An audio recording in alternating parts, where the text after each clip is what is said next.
দর্শক, ভোরের সময় পেজে সবাইকে শুভেচ্ছা অভিনন্দন জানিয়ে আমি রয়েছি মাহমুদুল হাসান এই মুহূর্তে নেত্রকোনা জেলার মোহনগঞ্জ উপজেলার শহীদ স্মৃতি মহাবিদ্যালয়ের যেই বিদ্যালয়টি 5 একর জায়গা জুড়ে 2015 সালে প্রতিষ্ঠিত হয়। এই বিদ্যালয়টি প্রতিষ্ঠিত হওয়ার পর থেকে এখানকার শিক্ষকরা সবসময় চেষ্টা করে যাচ্ছেন শিক্ষার্থীদের পড়াশোনার মান থেকে শুরু করে সবকিছু মিলিয়ে শিক্ষা প্রদান করার জন্য।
আমি অধ্যক্ষ শহীদ স্মৃতি মহাবিদ্যালয় মোহনগঞ্জ নেত্রকোনা।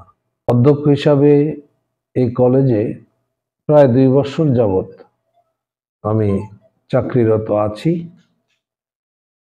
কলেজের ঐতিহ্য, আমাদের কলেজের ঐতিহ্য সর্বোপরি গোটা বাংলাদেশেই সমাদৃত। বিদ্যমান পরিস্থিতিতে আমাদের কলেজে মানবিকে প্রচুর ছাত্রছাত্রী থাকলেও কারিগরিতেও প্রচুর ছাত্রছাত্রী, 400 ছাত্রছাত্রী কারিগরি শাখা, আর মানবিকে 300-র উপরে ছাত্রছাত্রী পড়াশোনা করছে। কিন্তু দুঃখজনক হলো সত্য, আমাদের বিজ্ঞান এবং বাণিজ্য বিভাগে শিক্ষার্থীর সংখ্যা একেবারেই নেই বললে চলে।